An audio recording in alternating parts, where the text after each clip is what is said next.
शेतकऱ्यांचा खर्च कमी करण्यासाठी वीज बिल माफ केलं. आता 48,000 कोटींचं शेतकऱ्यांचं जुनं वीज बिल माफ.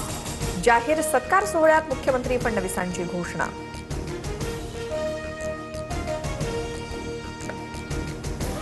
मतदारसंघ पुनर्रचना विधेयकाला पवारांची राष्ट्रवादी पाठिंबा देणार. पाठिंब्यासाठी शरद पवारांचाही होकार. TV9 मराठीला सूत्रांची माहिती.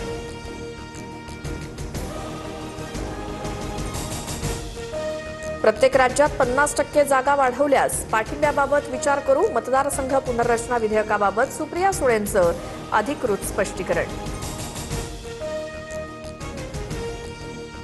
डिलिमिटेशन बिलाबाबत सामूहिक निर्णय घेतला जाईल. सुप्रिया सुळेंच्या भूमिकेनंतर संजय राऊत यांची प्रतिक्रिया.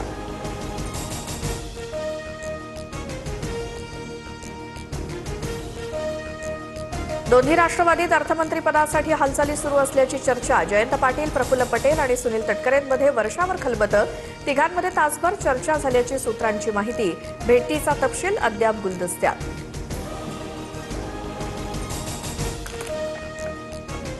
आम्ही सर्व आमदार आणि खासदार. शरद पवारांची एकनिष्ठ. दादांच्या निधनानंतर विलिनीकरणाबाबत कोणतीही चर्चा नाही.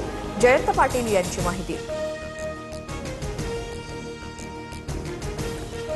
दिल्लीमध्ये अमित शहांच्या निवासस्थानी शिंदेंसह फुटीर 6 खासदारांची 45 मिनिटं चर्चा. विकास कामांना निधी कमी पडू देणार नाही.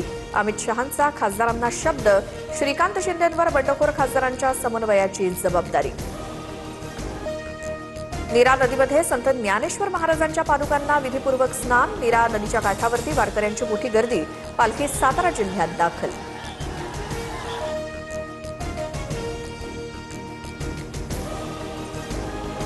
हॉटेल व्यावसायिकाच्या हत्येच्या निषेधार्थ श्रीरामपूर चौथ्या दिवशीही बंद. नातेवाईकांसह ग्रामस्थांचा शहरात महामोर्चा. मुख्य सूत्रधारांना अटक करून मकोका अंतर्गत कारवाई करण्याची मागणी.